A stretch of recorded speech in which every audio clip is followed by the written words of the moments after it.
Donc aujourd'hui, on va parler des réseaux, des partenariats et des coopérations. Donc les termes peuvent peut-être faire un petit peu peur, mais vous allez voir, on va rendre ça assez ludique et concret.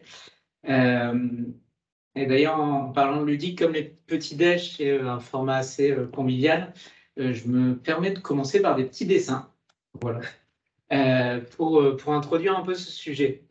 Donc le sujet des partenariats et des coopérations, j'ai décidé de prendre l'exemple d'une structure. Quand on parle de coopération, ça peut s'appliquer à plein de niveaux. Et donc, si on commence par une structure, une entreprise, une association, une collectivité, on entend de plus en plus qu'il faut éviter le mode silo et passer en mode projet. Donc, le mode silo, c'est ce fameux mode où chacun a son domaine et puis chacun reste dans son domaine et ne s'occupe pas de ce que fait le voisin. Donc là, sur le petit dessin, voilà, on a dans une structure, on a quelqu'un qui fait de la production, quelqu'un qui fait de la conception, chacun a son précaré et ils ne se parlent pas. Et l'idée du mode projet, c'est de dépasser ces silos et d'être plus dans le collaboratif. Et donc là, les personnes qui ont chacun leur domaine de compétences articulent leurs compétences et se rendent compte qu'en croisant leurs expertises, ils arrivent à résoudre des solutions, à proposer de nouveaux projets. Donc ça, c'est quelque chose qu'on peut retrouver un peu dans toutes les structures. Et cette philosophie, on se rend compte qu'on peut aussi l'appliquer à un territoire. Donc si on reprend exactement le même schéma, le mode silo d'un territoire, c'est chacun a son compétence. Donc on va avoir des gens qui s'occupent uniquement du bâti, on a des gens qui vont s'occuper uniquement des infrastructures, et puis on en a qui vont s'occuper uniquement d'un secteur géographique, et puis d'autres uniquement d'un autre secteur géographique, et chacun reste dans son précaré et ne se parle pas. Et donc, à l'échelle d'un territoire, là aussi, on peut passer sur quelque chose de beaucoup plus transversal et collaboratif, où on se rend compte que celui qui travaille sur le bâti et celui qui travaille sur les infrastructures, ils peuvent peut-être croiser leurs regards pour articuler leur démarche. Et idem pour les gens qui sont sur des secteurs géographiques voisins, ils se rendent compte qu'en discutant, ils peuvent croiser, mettre en cohérence leurs initiatives. Donc voilà un peu cette logique de coopération, de réseau, de partenariat. Derrière, on est sur vraiment cette notion d'être plus dans le collaboratif. Donc maintenant, sur cette question de transversalité, on se rend compte que ce n'est pas quelque chose de nouveau. Évidemment, les gens se parlaient avant, heureusement. Mais on a l'impression quand même que c'est quelque chose qui s'est renforcé ces dernières années. Et on peut essayer de réfléchir aux causes de ce renforcement. Donc j'ai essayé d'en identifier plusieurs. Déjà, les évolutions institutionnelles. C'est vrai qu'avant, on avait un État central, donc il y avait un acteur majeur qui avait des services déconcentrés, mais avec la décentralisation, on a eu quand même une multiplication d'acteurs qui avaient chacun leurs compétences, et donc plus d'acteurs, de ce fait, ça veut dire qu'il faut coopérer à plusieurs. Une deuxième explication, ça peut être aussi la question financière. C'est vrai que quand tout le monde a des finances assez confortables, on fait un peu comme d'habitude, on ne se pose pas de questions. Quand les contraintes financières arrivent, c'est là où on est obligé d'essayer de se réinventer, et notamment de voir avec son voisin, de dire on pourrait peut-être mutualiser des choses pour faire des économies. Le troisième point, là, on dépasse nos structures, c'est vraiment les habitants et leur mode de vie. C'est vrai qu'avant, les collectivités, les institutions avaient peut-être moins besoin de dialoguer parce qu'ils avaient leurs habitants qui vivaient dans leur territoire, ils travaillaient dans leur territoire et avaient des loisirs dans son territoire. Mais là, on a des habitants aujourd'hui qui sont beaucoup plus mobiles. Ils vont travailler dans un territoire, habiter dans un autre, avoir des loisirs dans un autre. Et l'habitant, lui, il s'en moque un peu des périmètres administratifs. Il veut que les services publics, les infrastructures de transport suivent et que ce soit fluide. Et donc, les collectivités, les institutions, elles doivent s'adapter aussi à leurs habitants qui, eux, sont vraiment dans l'interterritorialité. Le quatrième point, c'est peut-être aussi une évolution des cultures. C'est vrai qu'avant, que ce soit les élus, les techniciens, chacun était un peu dans son domaine. On se rend compte que c'est quelque chose qui a évolué aussi. On retrouve auprès des élus ou des professionnels dans les collectivités, dans les structures parapubliques, cette philosophie, c'est moins gênant d'aller discuter avec son voisin, on le fait plus facilement, on reconnaît que ça peut être intéressant. Donc on a dépassé un peu des schémas mentaux. Et puis le dernier point, c'est peut-être par rapport aux enjeux qu'on doit relever.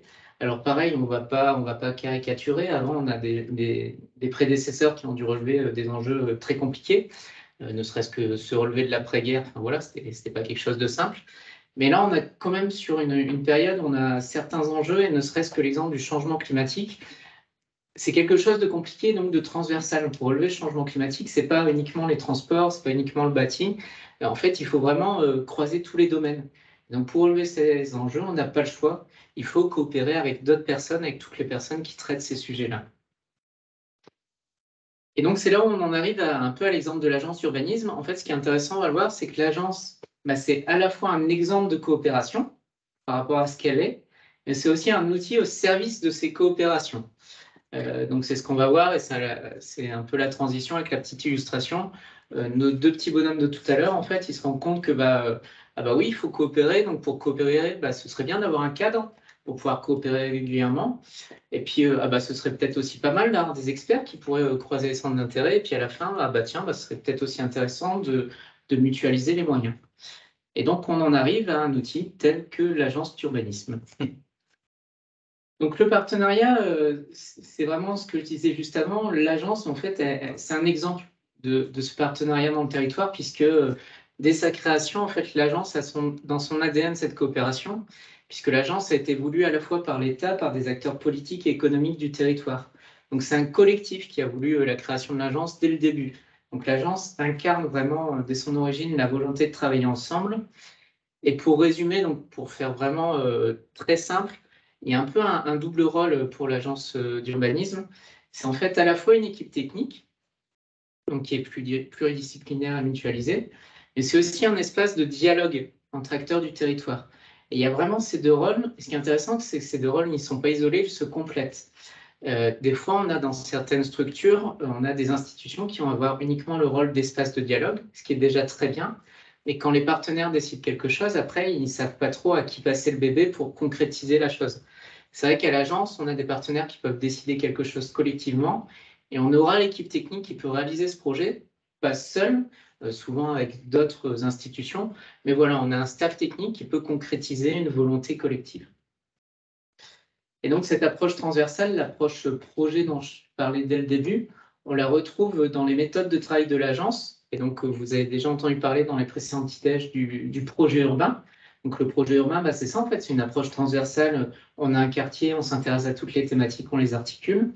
Donc, cette méthode de travail, on la retrouve dans le cadre de l'agence d'urbanisme, mais aussi dans le cadre du fonctionnement interne, parce que c'est une volonté depuis plusieurs années d'avoir ces équipes projets qui sont pluridisciplinaires, et donc d'être dans plus de transversalité. Donc toujours sur l'agence, un autre exemple d'incarnation de ces logiques de partenariat, c'est le nombre de partenaires. Donc c'est vrai que c'est quelque chose d'assez éloquent. Si on prend quelques années après la création de l'agence, on a une dizaine de partenaires adhérents de l'AGUR. Ça va être la communauté urbaine, des communes, l'État, le port. En 2014, on passe à 37 partenaires adhérents et en 2022, on en a un 74. Donc c'est vraiment un nombre qui a augmenté de manière extrêmement impressionnante. Les explications, eh bien déjà, on a un contexte institutionnel qui a évolué. On a des nouveaux acteurs qui sont apparus depuis les années 70, les intercommunalités, certains syndicats, donc de nouveaux acteurs qui agissent dans le territoire. On a aussi cette nouvelle logique de l'action publique, l'idée de se dire on coopère, on a des nouveaux acteurs avec des compétences, et aussi cette évolution peut-être depuis les années 70, des acteurs publics qui en fait sont partants pour coopérer avec d'autres acteurs, même des acteurs privés. Et donc ça se traduit au sein de l'agence, où avant, au début dans l'agence, c'était vraiment des partenaires institutionnels, et puis doucement, il y a des nouveaux partenaires, on a des bailleurs, on a des énergéticiens, donc le spectre des acteurs qui collaborent s'élargit énormément. Le 13e point, donc on l'a évoqué en tout début, c'est l'enjeu financier, l'idée de diversifier les financements, et donc c'est aussi un intérêt d'avoir plus de partenaires, c'est que chaque partenaire contribue un petit peu. Donc la cagnotte commune grossit, et puis la part de chacun aussi peut être ajustée. Et puis enfin, le quatrième point, c'est qu'on a aussi un périmètre géographique de l'agence qui s'est beaucoup étendu. On y reviendra, mais donc une extension du périmètre géographique fait qu'il y a de nouvelles coopérations avec de nouveaux acteurs. Donc maintenant, je vais parler on va sortir un peu de l'agence, on va s'intéresser au territoire dans sa globalité. Et donc sur ces logiques de partenariat, là encore, elles ne sont pas nouvelles, c'est ce que j'ai déjà dit, on n'a pas inventé ces dernières années les partenariats, ça existait déjà avant. D'ailleurs, sur le territoire, c'est intéressant, on a un exemple qui est très ancien, les wateringues du XIIe siècle, donc ce fameux réseau de canaux qui nous permet d'avoir les pieds au sec. Il a pu exister depuis le XIIe siècle parce que des gens ont décidé de coopérer pour le gérer. C'est un réseau assez complexe, assez étendu. Si chacun était resté dans son coin, il n'y aurait pas de réseau de wateringues. Et aujourd'hui, on aurait la mer à nos pieds. Donc ce territoire, dès sa création depuis plusieurs siècles, en fait, il y a eu cette logique de se dire, pour vivre ici, il faut travailler ensemble dans certains cas. Mais c'est une logique, là encore, on a l'impression que ces dernières années, elle s'est quand même beaucoup renforcée. Et donc, il y a vraiment des initiatives phares. On peut prendre l'exemple donc des États généraux de l'emploi local menés sur la communauté urbaine. On a l'exemple du label Territoire d'innovation qui avait été décerné par l'État au territoire. Et le point commun de ces initiatives, c'est vraiment cet aspect multipartenarial. C'est vraiment des initiatives où on a élargi le spectre des gens avec qui on discutait, puisqu'on est sur des acteurs publics, des acteurs privés, des acteurs associatifs, des acteurs consulaires. Et c'est vraiment ce collectif, on pense que c'est vraiment ce collectif qui a notamment fait la différence, qui fait qu'on est sur des démarches qui ont réussi, qui ont pu être reconnues, qui ont pu être labellisées, parce que tout le monde vraiment avait collaboré ensemble. Donc c'est vrai pour des appels à projets, pour des démarches comme ça, c'est aussi vrai pour certains outils. Donc je pense qu'on peut en discuter notamment avec Jean-François, mais un outil comme l'étoile a pu être réalisé certes parce qu'il y avait la GUR qui a impulsé, qui a apporté sa méthode et son expertise, et ça n'a pu être créé que parce qu'il y avait aussi tous les acteurs qui ont apporté de l'information. Et derrière l'outil, en fait, ça devient une occasion de discuter, de coopérer. Donc il y a vraiment l'exemple d'étoile qui est assez édifiant. On a aussi l'exemple de la veille des projets, pareil. La veille des projets ne fonctionne parce que chacun apporte au pot commun. Donc voilà, ce partenariat permet aussi ce type de démarche innovante. Et donc si on pouvait résumer tout ça en revenant par rapport à l'agence, au territoire et à cette dynamique partenariale, on se rend compte que l'agence, en fait, elle vient outiller, elle vient appuyer ce collectif, un collectif qui d'ailleurs est souvent la clé de réussite de pas mal de démarches.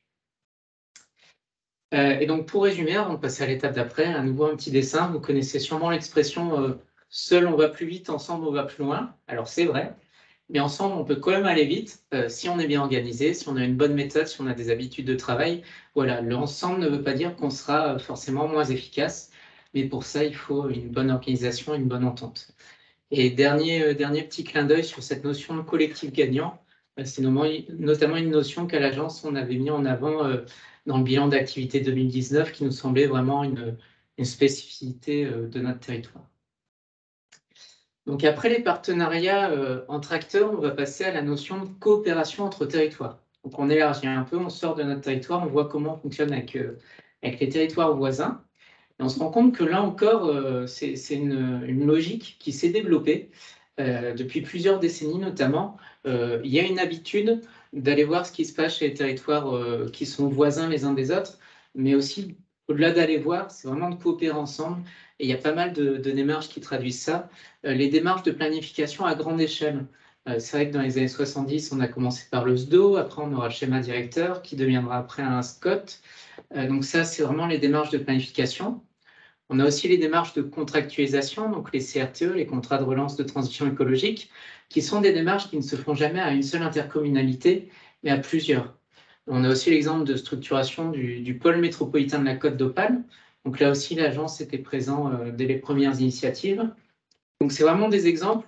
On a là, on est sur le cas d'intercommunalités voisines qui collaborent, qui développent vraiment un partenariat, soit pour penser à leur avenir à travers un document de planification, soit pour créer des structures de projets tels que le pôle métropolitain. Autre exemple plus récent, c'est l'extension du territoire d'intervention de l'agence à toute la Flandre intérieure à travers l'adhésion de la CCFI, de la CCFL, du syndicat mixte Flandre et Lys. Là aussi, ça montre une volonté de territoires qui sont voisins de coopérer. Et donc là, on parle vraiment de la structuration de l'axe Flandre. Et ça traduit aussi la prise de conscience en fait, d'un intérêt partagé, d'un destin partagé, et donc d'un enjeu à discuter ensemble. Donc je ne vais pas aller forcément plus loin sur l'aspect planification et alliance territoriale, puisque ce sera l'objet d'un petit déj, le dernier petit déj du site, qui aura lieu le 8 novembre, avec l'intervention d'Isabelle Richard. Et donc je vous invite dès maintenant à le noter dans l'agenda, parce que ce sera extrêmement intéressant. Sur les coopérations entre territoires, donc, on a aussi la dimension transfrontalière, qui est vraiment incontournable pour notre territoire. Ça, on est vraiment sur quelque chose de spécifique. Et on voit que c'est quelque chose qui s'est développé, renforcé ces dernières années. Des acteurs locaux qui, côté français et côté belge, se sont rendus compte qu'il y avait vraiment un intérêt à discuter ensemble et à envisager des projets communs. Et donc, comme souvent, c'est étape par étape. Et donc, sur ce champ-là, l'agence d'urbanisme, là encore, était là un peu dès l'origine. Donc, on a la création du réseau des plateformes dans les années 80, donc, puisque de part et d'autre de la frontière, on avait des villes fortifiées, notamment époque Vauban, donc un point commun en termes de patrimoine, de culture, de se dire qu'il y avait un intérêt à collaborer pour attirer notamment des touristes. Après, c'est devenu une plateforme de coopération transfrontalière en 2004. Et puis après, un stade au-dessus, c'était la création du GECT, donc le Groupement européen de coopération territoriale, en 2009, et où l'agence était d'ailleurs membre fondateur. Donc on voit que cette coopération transfrontalière, en fait, elle s'est renforcée, et notamment cette année, voilà, on a eu des choses extrêmement importantes. Sur le GECT, il y a eu un séminaire de relance avec une volonté réaffirmée de collaborer ensemble. Donc voilà, des signaux qui montrent qu'il y a un souhait qui se renforce. Et cette coopération transfrontalière, elle va être dans le dialogue, mais elle va être aussi dans le concret. Et donc, une des illustrations ces dernières années, c'est les nombreux projets qui ont été menés ensemble, des projets franco-belges et qui ont bénéficié, entre autres, du soutien Interreg, donc de l'Union européenne, des projets sur lesquels l'agence était impliquée. Donc, on a eu des projets sur l'eau, sur la mobilité, sur l'attractivité, sur le tourisme, sur les services publics. Donc voilà, beaucoup d'exemples qui montrent que coopérer, c'est discuter ensemble, mais c'est aussi passer à la phase projet et à la phase concret. Et puis enfin, si on élargit encore le spectre, donc là, on s'intéresse à la question internationale. Et on peut se demander, on peut se dire, est-ce que des fois, on ne va pas trop loin, la coopération à l'échelle internationale, on n'est pas l'ONU non plus, mais en y réfléchissant, il y a un intérêt. Et notamment pour notre territoire. Alors, tous les territoires ont conscience qu'ils font partie d'un ensemble monde, mais nous, on a quand même cette particularité par rapport notamment à l'économie portuaire. C'est des travaux qui avaient été menés par la GUR qui l'avaient montré. Un territoire comme le nôtre, qui est un territoire portuaire, est connecté à une économie aujourd'hui qui est globalisée. Donc, avec une conscience que l'avenir du territoire ne se décide pas uniquement dans le territoire, mais aussi ailleurs. Et donc, en fait, il faut aussi être sur le terrain de l'international parce que les intérêts du territoire se jouent à l'international. Et donc, tous les acteurs du territoire essayent d'être présents autant que possible pour faire valoir les intérêts du territoire. Et côté AGUR, ça peut se traduire par exemple par la mobilisation au sein de l'AIVP, donc l'Organisation internationale des villes portuaires. Donc ça, c'est une implication à l'international qui montre la conscience de la globalisation et la volonté de défendre les intérêts locaux. Mais on a aussi une implication à l'international qui peut relever plus on va dire, des valeurs, de l'éthique, de la solidarité. Et donc ça, c'est quelque chose aussi à la GUR qui est ancien. On peut penser notamment à l'exemple de Monsieur Nouveau, qui a été directeur et président de l'agence, qui était très impliqué sur les questions de coopération avec le Moyen-Orient, avec l'Afrique du Nord. Et c'est vrai que l'agence urbanisme, à cette époque, a été en lien avec la communauté urbaine pour avoir ces coopérations avec des territoires d'Afrique et du Moyen-Orient. Et puis plus récemment, donc, la GUR est impliquée sur la création d'une agence urbaine au Liban, en lien avec la communauté urbaine et l'AFNO. Donc là, on voit aussi une implication de coopération qui est à l'international, et avec en fait ce titre qui résume la chose. Coopérer entre territoires, c'est l'idée de dépasser l'effet frontière. On casse un peu l'effet frontière et on cherche à articuler les échelles et à articuler les choses de manière intelligente. Et donc maintenant, on passe à la troisième et dernière partie, la question des réseaux. Et donc là encore, on peut se poser la question, mais pourquoi contribuer à un réseau d'acteurs? C'est vrai que tout ce que je vous raconte, en fait, ça prend du temps. Donc on peut se dire, mais pourquoi consacrer autant de temps à tout ça? Il y a plusieurs raisons à s'inscrire dans des réseaux d'acteurs, des réseaux d'experts, des réseaux de techniciens. Déjà, ça va être apprendre des autres. Ça va être aussi mutualiser des moyens entre personnes qui traitent des mêmes sujets. Ça va être aussi mieux se faire entendre collectivement. Faire du lobbying tout seul, c'est bien. Faire du lobbying à plusieurs, des fois, ça a plus de poids. Et puis, au sein d'un réseau, c'est aussi l'occasion de valoriser ses propres démarches. Donc, ce n'est pas une liste exhaustive, mais ça montre, voilà, ça illustre un petit peu l'intérêt de s'inscrire dans des réseaux. Donc, quelques exemples. Donc là, on va prendre un peu l'exemple de la GUR. Au niveau national, il y a déjà la Fédération nationale des agences urbanistes, l'AFNO. Donc la GUR a un peu une relation particulière à l'AFNO parce que la GUR a été à l'origine de la création de l'AFNO. c'est vrai qu'en fouillant dans les archives, on s'est rendu compte que c'est le président de l'Agur de l'époque, M. Danvers, qui avait incité les autres agences à se regrouper dans une fédération, notamment pour pouvoir mieux dialoguer avec l'État. Dès l'origine, l'Agur s'est impliqué dans l'AFNO, et c'est une implication qui ne s'est pas démentie, que ce soit pour réaliser des publications communes, que ce soit pour co-animer des clubs. L'Agur est impliqué dans la co-animation de clubs, et on va dire pas n'importe lesquels, hein. Il y a le club Projet Urbain et Paysage, qui est un club emblématique de l'AFNO. On va avoir le club qui traite des enjeux de cohésion sociale. Monsieur Vergrit est aussi président délégué de l'AFNO. Donc voilà, on voit que l'Agur est très présente sur l'AFNO. L'AFNO qui est à la fois un réseau de techniciens, et donc dans un réseau de techniciens, comme je vous l'ai dit, ça permet de monter en compétences. Quand des techniciens vont à l'AFNO, c'est limite s'ils ne vont pas en formation, parce qu'on discute avec des confrères et on apprend avec les confrères. Ça a été aussi l'occasion de réaliser des travaux mutualisés. Je vous parlais de publications. L'AFNO sort des publications de très haut niveau sur des sujets complexes. Et ça, seul, on n'aurait pas forcément pu le faire ou ça aurait été compliqué. Et à plusieurs, on se rend compte qu'on peut réaliser des travaux d'envergure beaucoup plus importante. Mais l'AFNO, c'est aussi un réseau d'élus. Et donc, s'inscrire dans les réseaux, c'est intéressant aussi pour les décideurs et pour les élus. Parce que dans ce réseau, eh bien, les élus peuvent se retrouver. Et donc, l'aspect convivial fait que les personnes se connaissent, peuvent partager leurs expériences. Donc ça, c'est aussi intéressant pour des élus, pour des décideurs, de voir ce qui se fait ailleurs. Et puis, ensemble, donc les élus au sein de l'AFNO, comme je vous l'ai dit, peuvent faire un lobbying collectif, notamment auprès des institutions nationales, et peuvent porter un message qui a plus de poids, puisqu'ils y sont allés tous ensemble. Et donc, pour finir sur l'AFNO, donc là encore, je vous parle beaucoup de l'agence, mais il faut voir que ce que l'agence fait, elle le fait surtout pour le territoire. Et donc, le fait que l'Agur s'implique beaucoup dans l'AFNO permet de valoriser le territoire. Donc, dans les publications, eh bien, quand l'Agur s'inscrit dans les publications, elle n'hésite pas à valoriser les démarches qui se passent sur toute la Flandre française. Et un autre exemple, ça va être l'accueil d'événements. Donc c'est vrai que dans le territoire, on a quand même accueilli depuis la création de l'AFNO 4 éditions des rencontres nationales des agences urbanisme. C'est quelque chose d'assez rare, hein. Ça ne se retrouve qu'en région parisienne et dans les très grandes métropoles. Mais le fait que sur le Dunkerquois et la Flandre, on a accueilli 4 éditions, ça montre quand même une extrême mobilisation.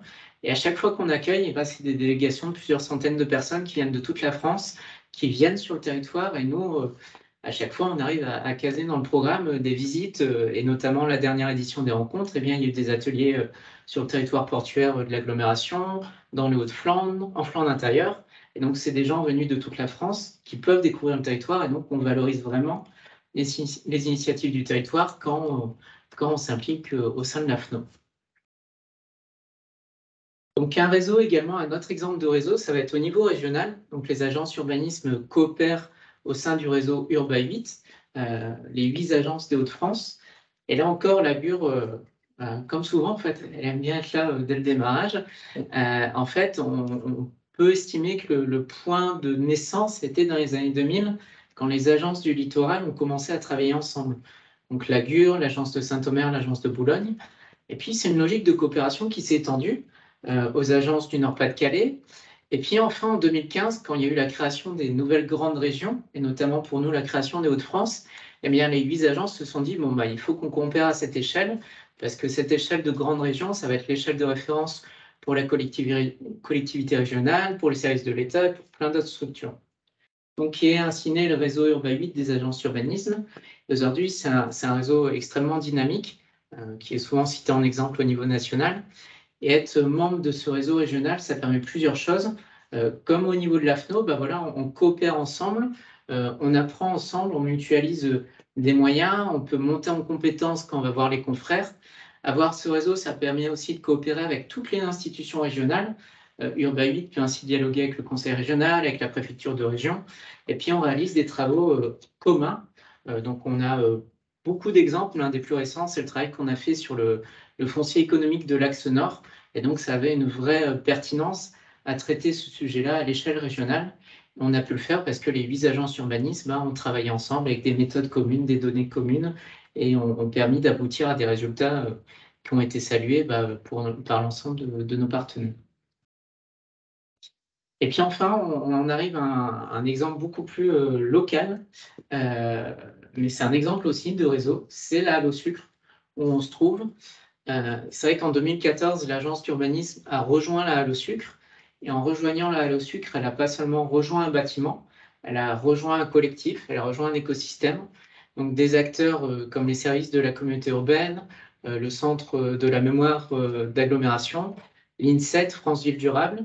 Donc l'AGUR a rejoint un collectif dont le point commun était de travailler, toutes ces structures travaillaient toutes sur le même sujet, au sens large, la ville durable. Et donc le fait d'être réunis dans un même bâtiment, il y a l'aspect pratique, mais ça permet aussi de développer des liens. Et donc ça a permis voilà, de développer beaucoup de projets en commun.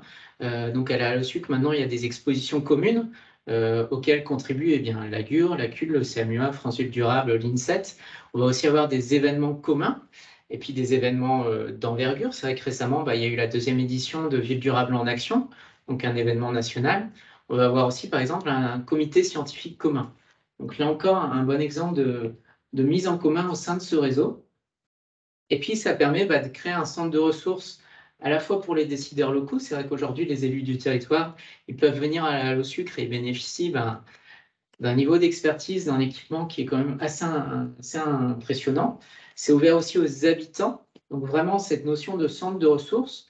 Mais il faut voir aussi que ça permet d'être un équipement vitrine vis-à-vis de l'extérieur. Aujourd'hui, la Halle au Sud, elle est connue nationalement sur ces questions d'urbanisme durable. Donc là encore, le fait de se mettre en commun, ça a permis cette réussite, ça a permis cet effet vitrine.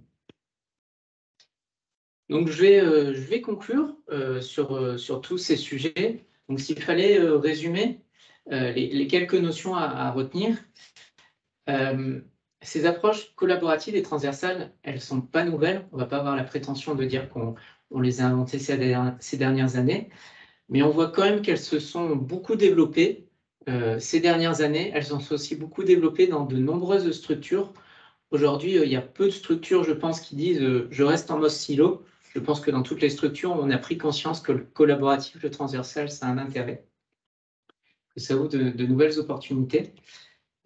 L'enjeu pour demain, parce que l'idée avec cette rétrospective, c'est aussi de pouvoir se projeter sur demain, eh bien, l'enjeu, c'est peut-être de se dire, de poursuivre ces dynamiques partenariales, parce qu'on voit qu'elles favorisent la réussite des projets. C'est aussi de continuer à s'ouvrir, à intégrer de nouveaux acteurs territoriaux. On voit que l'agence urbaniste, ces dernières années, elle a eu cette ouverture d'esprit, on va dire, d'intégrer des bailleurs, des énergéticiens, des syndicats de l'eau, parce qu'on considérait que c'était des acteurs qui faisaient aussi le territoire. Et donc, de continuer cette philosophie en se disant, il y a peut-être encore d'autres acteurs qui font le territoire qu'on n'a pas intégré. Il y a peut-être des acteurs qui vont émerger. Donc, rester ouvert à ces partenariats, sans non plus oublier les partenaires historiques, évidemment. Et donc là, c'est peut-être l'équilibre à trouver. Je reviens au tout début, je vous parlais du mode silo et de ses défauts, en se disant on reste chacun dans son coin. Être collaboratif, transversal, c'est bien. Il ne faudrait pas non plus donc, tomber dans l'excès inverse de faire que du collaboratif et donc d'oublier ses missions initiales. Donc c'est toujours, j'imagine, un équilibre en fait à trouver en se disant on n'abandonne pas nos missions, on a un travail à faire, mais on collabore pour faire notre travail du mieux possible. Et puis enfin, donc peut-être, mais ce sera sûrement à discuter, de conserver une adaptabilité dans ces coopérations. C'est vrai que ces coopérations, elles n'ont peut-être pas toute vocation à être éternelles et pérennes. Il y a peut-être des coopérations qui sont adaptées à un contexte, à un moment, et c'est pas gênant si elles apparaissent et puis après elles s'atténuent et d'autres apparaissent. Et donc peut-être garder cette notion de souplesse. On a peut-être des exemples de coopération qui se sont trop institutionnalisées et qui sont devenues un peu lourdes à fonctionner. Et donc voilà, se dire toujours coopérer, le but c'est que ça nous apporte quelque chose. C'est pas que ça nous prenne du temps inutilement, que ce soit plus lourd, mais vraiment que ça ait un intérêt. Donc garder cet esprit de souplesse, d'adaptabilité, avec toujours l'idée de se dire ça nous apportera quelque chose et donc de les adapter aux nouveaux défis. Parce que on se doute que dans les années, décennies qui viennent, il y a sûrement de nouveaux défis qui vont encore apparaître. Et puis enfin, donc un dernier petit clin d'œil avec le dessin, de se dire il y a plein d'avantages avec les coopérations, mais Nous, on va avoir un petit problème, c'est que sur le roll-up derrière moi, en fait, on va finir par plus avoir de place pour mettre les logos des nouveaux partenaires. Mais bon, ça, on arrivera toujours à relever ce petit souci-là. Voilà, donc voilà en 25-30 minutes un résumé un peu de ce sujet qui peut paraître un peu théorique des réseaux, des partenariats, des coopérations, mais qui dessine beaucoup de choses et je pense qu'il parle à beaucoup de monde.